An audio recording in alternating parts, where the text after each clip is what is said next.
하나님 말씀 마태복음입니다. 마태복음 3장 13절부터 17절까지 말씀이요.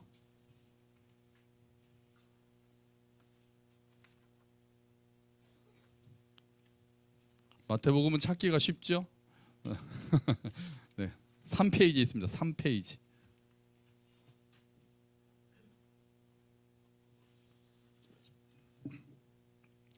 마태복음 3장 13절부터 17절까지 말씀이요. 다 찾으셨으니까 우리 한번 같이 읽어볼까요? 이때 예수께서 갈릴리로부터 요단강에 이르러 요한에게 세례를 받으려 하시니 요한이 말려 이르되 내가 당신에게서 세례를 받아야 할 터인데 당신이 내게로 오시나이까? 예수께서 대답하여 이르시되 이제 허락하라. 우리가 이와 같이 하여 모든 의를 이루는 것이 합당하니라 하시니 이에 요한이 허락하는지라. 예수께서 세례를 받으시고 곧 물에서 올라오실새 하늘이 열리고 하나님의 성령이 비둘기같이 내려 자기 위에 임하심을 보시더니 하늘로부터 소리가 있어 말씀하시되 이는 내 사랑하는 아들이요 내 기뻐하는 자라 하시니라. 아멘. 할렐루야. 반갑습니다. 네. 역시 우리 교회가 제일 좋네요. 네, 여러분이 제일 다른 교회 가서 예배를 드렸더니 우리 교회 생각이 나서 역시 우리 교회가 제일 좋습니다. 네. 자, 오늘 우리가 읽은 말씀은 예수님께서 공생애를 시작하시면서 이제 침례를 받으시는 장면이에요. 우리가 이따가 영상으로 오늘 우리가 이제 밀렸던 영상을 봐야 되는 게 많습니다. 우리가 중고등 주일학교 여름 캠프 했던 영상도 있고요. 침례식 영상도 있고 전교인 수련대 영상도 있거든요. 그래서 오늘 좀 봐야 될 게 많은데요. 이따 우리 침례식 영상 다시 한번 보겠지만 동욱 형제랑 범효 형제가 이제 침례를 받았죠. 동욱 형제가 침례를 받기 전에 뭐라고 얘기했었냐면은 침례 받는 게 굉장히 기대가 된다. 얼마나 좋을까? 그러고 받고 났더니 좋습니까? 좋아요. 좋아? 굿? 좋아. 좋다니까. 좋네요. 좋습니다. 자, 뭔가 다른 삶이 펼쳐지고 있나요? 그렇게 크게 못 느껴? 주여. 자, 다른 삶이 펼쳐져야 되는데. 자, 세례를 받는다는 것은 하나님의 은혜의 부르심에 대해서 우리가 믿음으로 결단하고 응답한다는 의미를 가지고 있는 거죠. 그러니까 세례를 받아야 구원받는 거 당연히 아닙니다. 하지만 은혜로 구원받은 자에게 그 믿음을 고백할 때 세례를 주고 사람들 앞에서 특히 지체들 앞에서 공식적으로 인정하는 자리가 이제 세례 침례식이 되는 거죠. 여러분 그 세례의 근본적인 의미가 뭐라 그랬습니까? 두 글자로 말하면 뭐라 그랬습니까? 예수님과 연합입니다. 예수님과 연합. 세례는 예수님과 연합해서 예수님의 죽으심이 나의 죽음이 되고 예수님의 부활하심과 연합하여 나도 부활하여 새 사람 새로운 피조물로 살아가는 것이 세례. 그래서 우리가 침례식을 거행을 해서 그걸 좀 더 우리가 확실하게 몸으로 기억하는 침례식을 우리가 한다라고 말씀을 드렸죠. 그리고 또 하나 하나님과 연합됐다. 내가 주님과 연합됐다와 더불어서 자 그건 이렇게 연합되는 거고요. 그럼 이제 이렇게 연합되는 거는 누가 연합된 겁니까? 지체들과 우리가 한 몸으로 교회 공동체와 내가 한 몸이 되었다. 그러니까 침례를 통해서 두 가지 방향을 기억하세요. 이렇게 연합됐다. 하나님과 내가 연합됐다. 이렇게 연합됐다. 우리가 교회 지체들과 교회와 한 몸이 되었다. 그것을 기억하는 것이 침례식이 되는 거죠. 자, 그래서 어떻게 보면은 세례를 받는 거는 이제 믿음의 길의 공식적인 스타트 라인이라고 볼 수 있어요. 공식적으로 내가 이제 믿음의 길을 걷습니다. 이미 시작되었지만 하나님과 함께 시작이 되었지만 사람들 앞에서 내가 이제 공식적으로 믿음의 길 스타트하겠습니다 라는 스타트 라인이라고 생각하시면 됩니다. 자, 수련회에서 우리가 복음을 정리해서 다시 선포했던 거 기억하시죠? 그래서 지난주일에 우리 문 목사님도 요한복음 3장 16절로 복음에 대해서 말씀하셨다고 들었는데 우리가 들어야 될 복음은 다 들은 거예요. 근데 남은 거는 우리의 반응, 믿음의 결단, 이제 그게 남은 거죠. 아직 이제 침례를 받지 않으신 분들 계시는데 우리 자녀들도 마찬가지고요. 그 복음이 우리 귀에 들려서 그 복음에 내가 믿음으로 반응하고 결단해서 예수 그리스도를 주와 구세주로 영접하고 정말 침례로 함께 기뻐하는 날이 속히 오기를 축원합니다. 아멘. 아멘. 자, 사실 예수님은 세례를 받으실 필요가 없죠. 예수님 뭐하러 세례를 받으시겠어요? 예수님하고 연합하는 건데 예수님이 굳이 뭐하러 세례를 받으시겠어요? 더군다나 요한의 세례는 회개의 세례거든요. 그러니까 더군다나 죄가 없으신 예수님은 받으실 필요가 없었어요. 그런데 그래서 예수님이 세례를 받으러 오시니까 요한이 깜짝 놀랍니다. 세례 요한이 아니 제가 당신께 세례를 받아야 될 판인데 왜 당신이 저에게 오십니까? 하면서 굉장히 당황하는 모습을 보여주죠. 예수님이 이렇게 말씀하셨습니다. 이렇게 하여 모든 의를 이루게 하라. 이렇게 말씀하세요. 자, 모든 의를 이룬다. 예수님이 세례를 받으시는 게 모든 의를 이룬다뇨? 그게 도대체 무슨 뜻인가요? 어떤 의를 이룬다는 거죠? 이 의는 당연히 하나님의 의거든요. 그러니까 하나님의 뜻을 이룬다는 거예요. 그럼 예수님이 침례를 받으시는 것이 어떤 의를 이루느냐? 우리가 크게 세 가지 정도로 이야기를 할 수가 있어요. 첫 번째는 예수님이 침례를 받으심으로 해서 거룩하게 구별되었고 메시아의 역할을 시작한다는 것을 공식적으로 인증하는 모습을 보여줍니다. 침례를 사람들 앞에서 받으심으로써 더군다나 하늘이 열리고 성령이 비둘기같이 임하고 이는 내 사랑하는 아들이요 내 기뻐하는 자라라는 하나님의 음성이 빵 들리면서 이제 예수님께서 공식적으로 이제 메시아의 길을 걸으신다라는 것을 예수님께서 구별된 자로 거룩한 자로 오셨다는 것을 공식적으로 보여주는 그런 모습이 되는 거예요. 두 번째는 예수님은 원래 죄 씻음이 필요가 없잖아요. 회개가 필요 없잖아요. 그런데 예수님이 회개하는 세례를 받으신다는 것은 이제 예수님이 하나님의 아들이신 예수님이지만 인간들, 죄인인 인간들과 동일하게 되어서 이제 그 죄를 짊어지고 가신다는 것을 상징적으로 보여주는 장면이에요. 그래서 의를 이루는 장면이 있습니다.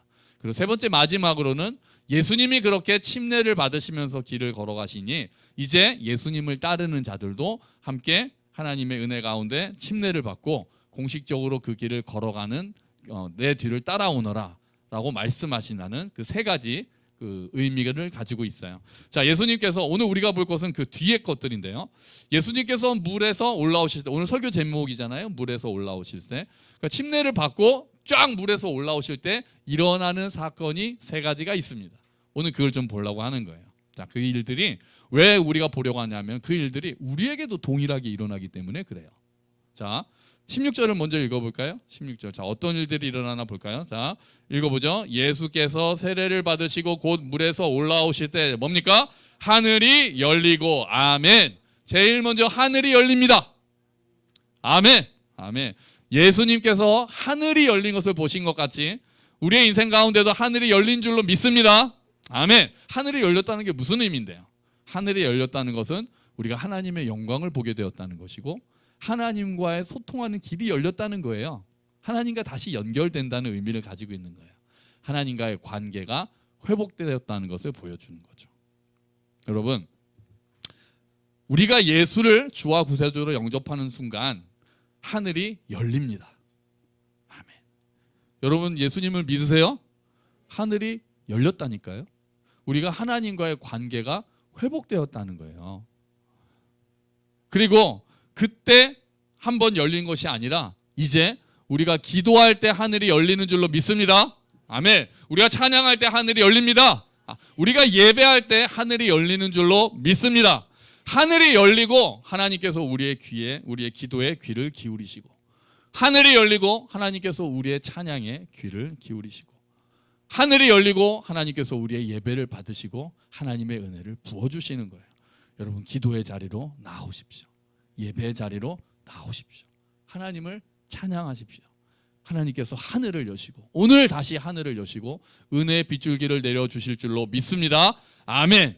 우리가 예수를 믿을 때 하나님과의 관계가 회복되고 하늘이 열렸지만 우리가 이 땅에서 살아가는 동안 하나님을 기도하고 찬양하며 말씀을 묵상할 때마다 하늘이 열려 하나님과의 관계가 다시 한번 새롭게 되는 그런 기쁨의 역사가 우리 마음 가운데, 지금 예배드리는 모든 분들의 마음 가운데 하나님의 은혜를 다시 한번 생각하고 회복되는 역사가 일어나기를 축원합니다. 아멘. 자, 두 번째 일이 있었어요. 자, 하늘이 열리고 그 다음에 뭡니까? 한번 다시 16절 볼까요? 하늘이 열리고 다음에 읽어볼까요? 하나님의 성령이 비둘기같이 내려 아멘. 하나님의 성령이 임합니다. 하늘이 열린 다음에 하나님의 성령이 임해. 비둘기같이 임했다는 건 어떤 의미일까요? 비둘기는 순결을 상징하죠. 그래서 예수님께서도 비둘기같이 순결하고 뱀처럼 지혜로워하라 그렇게 말씀하시잖아요. 그래서 순결한 영, 거룩한 영이 하나 예수님께로 임했다라는 것을 의미하고 또 하나 있어요. 비둘기 하면 생각나는 사건이 혹시 있으신가요? 비둘기 하면 딱 떠오르는 생각이 있나요? 노아의 방주. 노아의 방주 때 하나님의 홍수 심판이 끝나고 노아가 비둘기를 날려보냈더니 올리브나무 잎가지를 가지고 감람나무 그 잎가지를 물고 옵니다. 그러니까 하나님의 심판이 끝나고 하나님의 은혜, 새로운 은혜의 시대가 시작되었다는 것을 보여주는 거예요. 비둘기가 하나님과의 화평이 이루어졌다. 그래서 우리가 비둘기 평화의 상징이라고 그러고 뭐 유엔도 그 올리브나무 물고 있는 비둘기 사진 보여주고 그렇게 하잖아요. 올림픽 때 맨날 비둘기 날아다니잖아요. 그게 평화를 상징하는 것이 그냥 우리 사이 우리끼리 평화 이거보다는 하나님과의 화평이 이루어졌다라는 모습이 되는 거예요. 그리고 하나님의 새로운 은혜가 시작되었다. 그거를 보여주는 것이 비둘기란 말이에요. 그런데 그 비둘기 같은 성령께서 예수님께서 침례를 받고 물에서 쫙 올라오실 때 비둘기같이 성령이 임했다는 것은 이제 새로운 시대가 시작되었다라는 것을 의미하는 거죠. 여러분, 예수 그리스도를 주와 구세주로 영접한 우리들에게도 성령이 임하셨습니다. 아멘. 우리가 보라 이전 것은 지나갔으니 보라 새 것이 되었도다. 우리가 새로운 피조물이잖아요. 예수를 주와 구세주로 영접하면 새로운 은혜의 자리로 들어가기 시작하는 거예요. 그리고 성령님께서는 우리 안에 거하시고 지금도 우리와 함께 하시는 거죠. 그래서 바울이 우리를 몸을 뭐라고 합니까? 성령의 전이라고 이야기하는 거예요. 예수님께 성령님이 침례받을 때 오셨던 것처럼 우리가 예수 그리스도를 주와 구세주로 영접할 때 성령 하나님께서 우리와 함께 하시고 동행하시는 거죠. 여러분, 수련회 못 가신 분들께는 죄송하지만 수련회 마지막 날에 복음을 설명하면서 신자의 삶에 대해서 설명할 때 우리의 믿음 생활을 뭐에 비유했는지 벌써 2주일이나 지나서 잊어버리셨을 가능성이 높죠. 우리의 믿음의 삶을 뭐에 비유했는지 기억하시나요? 그래서 저는 한 명은 기억하지 않을까라고 기대를 했었는데 뭐였습니까? 항해였어요. 항해. 아, 그러시는 거죠? 다 알고 계시는데 말씀 안 하신 거죠? 자, 그래서 항해를 이렇게 해서 봤습니다. 볼까요? 그래서 우리가 항해를 하는 데 있어서 배를 타고 가는 데 있어서 방향이 필요하고 연료가 필요하고 함께하는 선원들이 필요하고 선장이 필요하다. 그런데 우리가 믿음의 길이라는 신앙이라는 항해를 하는 데 있어서 방향은 무엇이었습니까? 방향은 예수님이었어요. 우리의 믿음 생활에 있어서 우리의 신앙 생활의 목표, 우리가 나아가야 할 바는 예수님이에요. 예수님을 더 알아가고 예수님을 더 닮아가는 것이 우리 신앙의 목표가 되는 거죠. 그게 우리 신앙 생활에 있어서 믿음 생활에 있어서 배를 타고 간다고 비유한다면은 그 목표는 예수님입니다. 자, 그러면 그렇게 하기 위해서 연료가 필요한데요. 예수님을 목표로 삼아서 쫙 배가 나아가기 위해서 필요한 연료는 뭐였습니까? 말씀과 기도, 말씀과 기도가 연료가 되었습니다. 기록된 말씀을 통해서 하나님의 마음을 묵상하고 하나님이 어떤 분이신지 어떤 일을 하셨는지를 알아가고 그리고 하나님께서 오늘 나에게 무엇을 원하시는지 묵상하면서 순종하고 기도하면서 나의 모든 마음을 하나님께 아뢰고 그렇게 할 때 하나님과 소통할 때 말씀과 기도로 하나님과 소통할 때 우리가 믿음의 항해길을 갈 수 있다라고 말씀을 드렸어요. 그럼 선원들은 누구겠어요? 선원들은 지체들이죠. 교회 식구들입니다. 교회 식구들. 여러분 옆에 계신 분들이 뱃사람인 거예요. 뱃사람. 네, 우리들이 그렇게 노련하지는 못한 사람도 있고 어떤 분들은 노련하신 분들도 있는데 함께 배를 타고 가는 뱃사람들이에요. 선원들이에요. 이 믿음의 항해는 홀로 가지 않는단 말이죠. 주님께서 지체들을 만나게 하셨고 교회로 묶어주셨고 우리가 그 지체들의 손을 잡고 이 길을 걸어가고 이 항해를 계속해서 가는 겁니다. 서로 말씀을 나누고 은혜를 나누고 서로 위해서 기도해주고 때로는 격려하고 때로는 권면하고 때로는 도전하면서 서로 함께 세워져 가는 것이 교회잖아요. 그렇게 하나님께서 묶어주셨으니까 혼자 신앙생활 하라고 하나님께서 구원하시지 않고 항상 하나님께서는 교회로 묶어주셔서 교회를 통해 하나님의 뜻을 보여주신단 말이죠. 그 선원들이에요. 그리고 마지막으로 그럼 선장님이 누구시겠어요? 성령님입니다. 그래서 이 이야기를 다시 꺼낸 거예요. 오늘 성령님이 우리의 선장 되시기 때문에 그래요. 성령님께서 우리의 말씀을 깨닫게 하십니다. 성령님께서 때로 우리가 뭐라고 기도할지 알지 못할 때도 성령님께서 우리를 위하여 간구하십니다. 성령님이 온전히 주도권을 잡으시는 그 상태를 뭐라고 합니까? 성령 충만이라고 합니다. 성령님께서 내 삶의 주도권을 잡으시고 항해의 키를 잡으실 때 제대로 나아갈 수 있는 거예요. 예수를 믿는다고 하면서 내가 주도권을 잡으려고 하면은 배가 제대로 나아갈 수가 없는 거죠. 사공은 한 분이면 족한 거예요. 사공이 많으면 배가 산으로 가잖아요. 그러니까 우리가 믿음의 생활을 할 때 성령님이 나의 선장님이십니다. 내 배의 선장은, 내 인생의 선장은 나다, 이런 시가 너무 많이 있는데 아닙니다. 그렇게 사는 것이 하나님과 떨어져 있는 죄인들의 특징이에요. 우리 인생의 주인은 하나님이시고 우리 배의 선장은 성령님이십니다. 그분을 선장으로 인정할 때 우리의 삶이 바르게 나아갈 수가 있는 거예요. 여러분, 성령 충만을 사모하면서 성령님의 인도하심을 따르기를 축원합니다. 아멘. 아멘. 그리고 마지막으로 어떤 일이 일어났죠? 17절입니다. 17절 한번 같이 읽어보죠. 하늘로부터 소리가 있어 말씀하시되 이는 내 사랑하는 아들이요 내 기뻐하는 자라 하시니라. 아멘. 마지막 세 번째가 하나님의 말씀이 임하는데요. 그 말씀의 내용이 뭐냐면 이는 내 사랑하는 자 아들이요 기뻐하는 자다, 이렇게 말씀하신 거였어요. 여러분, 이 음성이 오늘 우리 마음 가운데 다시 한번 들리기를 축원합니다. 이 말씀이 우리 안에 박혀 있으면 무서울 게 없습니다. 그렇지 않겠어요? 오늘 만약에 진짜 음성으로 하나님께서 지금 이 자리에서 누구야, 영기야, 너는 내 사랑하는 아들이고 너는 내 기뻐하는 자다라고 제가 직접 듣는다면, 또 여러분이 그 음성을 지금 직접 들으신다면 겁나는 게 있겠어요? 불평이 있을 수 있겠어요? 근데 하나님은 오늘도 말씀하신단 말이죠. 여러분, 너는 내 사랑하는 아들이고 내 기뻐하는 자다. 너는 내 사랑하는 딸이고 내 기뻐하는 자다. 이 말씀은 예수님께만 들렸던 말씀이 아닙니다. 오늘 우리에게도 하시는 말씀이에요. 어떤 사람들은 예수님이니까 하나님의 사랑받는 아들이고 기뻐하는 자지. 나는 이런 모습 가지고 하나님께서 기뻐하실 것 같지가 않아. 하나님 날 보시면 실망하실 거야. 이렇게 믿음이 약한데 하나님 날 보시면 서운해하실 거야. 하나님 나한테 관심이 없으신 것 같아. 내 기도 안 들으시는 것 같아. 다 거짓말입니다. 다 거짓말이에요. 다 세상이 하는 거짓말이고 사탄이 하는 거짓말이에요. 사탄이 하는 가장 큰 거짓말 두 개를 뽑으라면 하나는 하나님 없다 하는 거고, 또 하나는 하나님이 너를 사랑하지 않는다 하는 거예요. 우리가 그 음성에 귀를 기울이면 안 돼요. 그럼 우리가 하나님의 사랑이 의심스러우면, 지금 내가 상태가 안 좋으면 하나님의 사랑을 의심하게 되잖아요. 솔직히.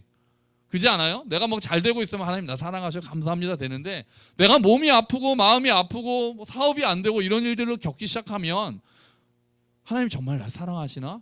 이런 생각이 드는 게 당연합니다. 당연해요. 우리 사람이니까요. 당연해요. 근데 그렇게 하나님의 사랑이 의심스러울 때는 우리가 어디를 바라봐야 합니까? 십자가를 봐야 합니다. 왜냐하면 십자가에서 하나님의 사랑이 가장 절정을 이루었기 때문이죠.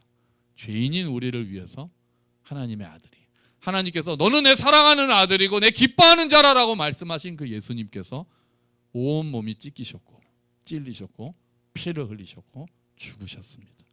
그가 징계를 받음으로 우리가 평화를 누리고 그가 채찍에 맞음으로 우리가 나음을 입었도다. 십자가에서 그 사랑이 잘 드러난 거예요. 우리를 살리기 위해서, 우리를 사랑하시기 때문에 예수님이 피 흘려 죽으신 것이 바로 십자가인 것입니다. 여러분, 우리는 하나님의 사랑이 너무 필요합니다. 하나님의 사랑을 확신하는 게 너무 많이 필요해요. 왜냐하면 그 사랑 안에 모든 게 담겨 있기 때문에 그래요. 하나님의 능력도 그 사랑 안에 있습니다. 그 하나님의 사랑 안에 소망이 있어요. 그렇잖아요. 그 하나님의 사랑 안에 우리가 든든히 설 때, 그 하나님의 사랑을 아주 신뢰할 때 우리가 흔들리지 않을 수 있잖아요. 우리가 어떤 어려움 앞에서도 흔들리지 않으려면, 아니 흔들리더라도 크게 흔들리지 않고 넘어졌더라도 다시 일어나기 위해서는 우리가 그 하나님의 사랑 안에 서야 하는 거예요. 여러분, 반대로 하나님의 사랑에 대한 확신이 없으면 우리가 자꾸 흔들립니다. 십자가를 그래서 우리가 마음의 중심으로 삼으라고 이야기하는 것은 이게 하나님의 사랑의 절정이기 때문에 그래요. 그 사랑 가운데 우리가 서 있지 않으면 환경에 좌우되거든요. 내 감정에 좌우되거든요. 내 느낌에 따라서 하나님이 계신 것 같기도 하다가 오늘 안 계신 것 같기도 하다가 날 사랑하시는 것 같다가, 이런 걸 보면 하나님 날 사랑하시는 것 같지 않고 우리가 자꾸 흔들린단 말이에요. 그래서 신앙의 중심에 십자가와 부활을 두라고 하는 거예요. 이미 주께서 우리에게 십자가를 통해서 내가 너를 죽을 만큼 사랑한다 말씀하셨으니 그러면 지금 내가 겪고 있는 고난은 뭡니까? 그것은 우리가 다 이해할 수는 없지만 그것 또한 하나님의 선하신 계획 안에 있다는 걸 믿을 수 있기 때문에 그래요. 하나님의 사랑 위에 든든히 설 때. 그래서 바울이 이렇게 얘기합니다. 우리 앞에 로마서 말씀 있죠? 자, 우리 한번 같이 읽어볼까요?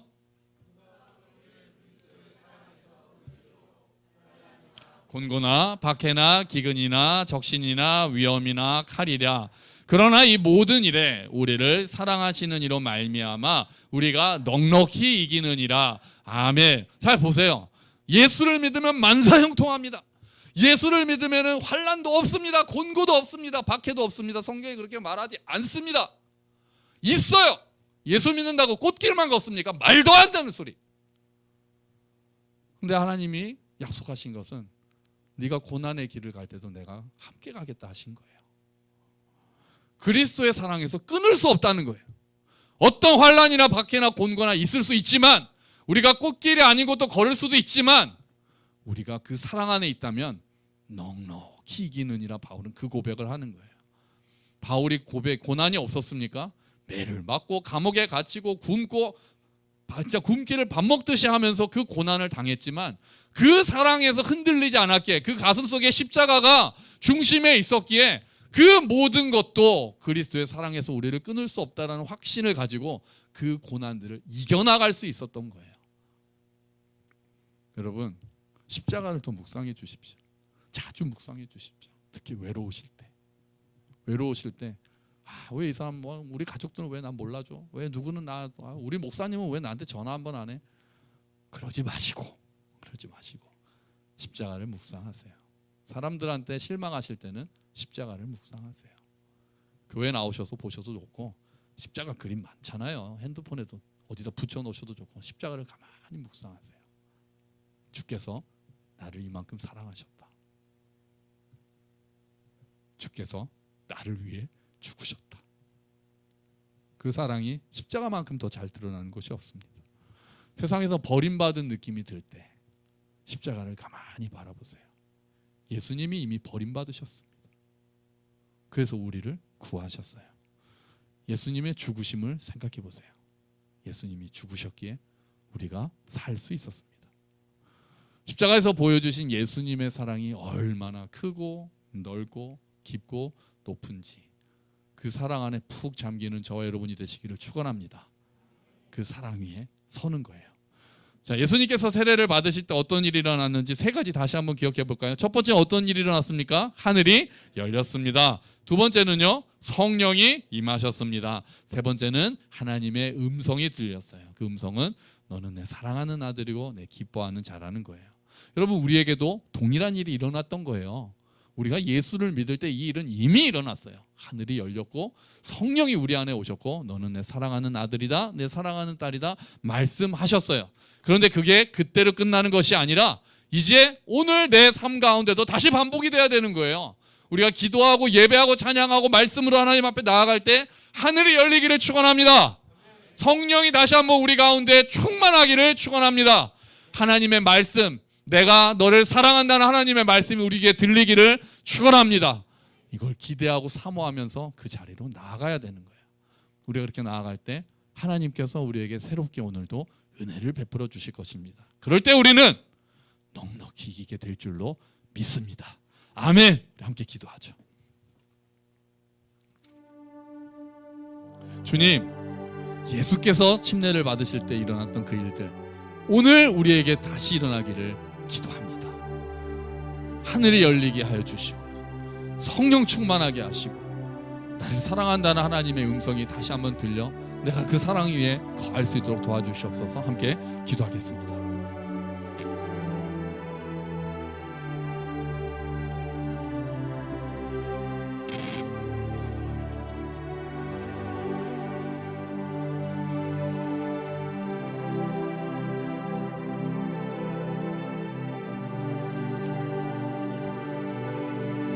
아멘. 주여,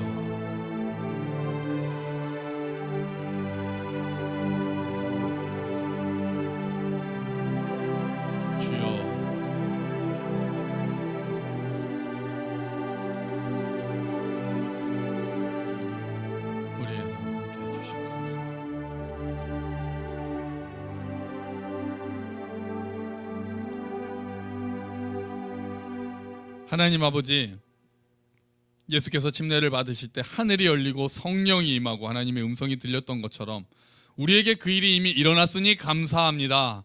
주님, 그렇게 우리가 하나님의 자녀가 되었으니 감사합니다. 주님, 원하기는 오늘 우리의 삶 가운데의 일들이 다시 한번 일어나기를 간절히 기도합니다. 주여, 하늘이 열리게 하여 주시옵소서. 성령 충만하게 하여 주시옵소서. 내가 너를 사랑한다는 하나님의 음성 들을 수 있도록 하여 주시옵소서. 그리하여 우리 안에 어떤 일들이 있더라도 정말 우리가 흔들리지 않고 다시 일어나며 넉넉히 이기며 걸어가는 이 믿음의 길이 될 수 있도록 주님 은혜를 베풀어 주시옵소서. 감사합니다. 주님이 모든 말씀 예수 그리스도의 이름으로 기도합니다. 아멘. 다 함께 자리에서 일어서셔서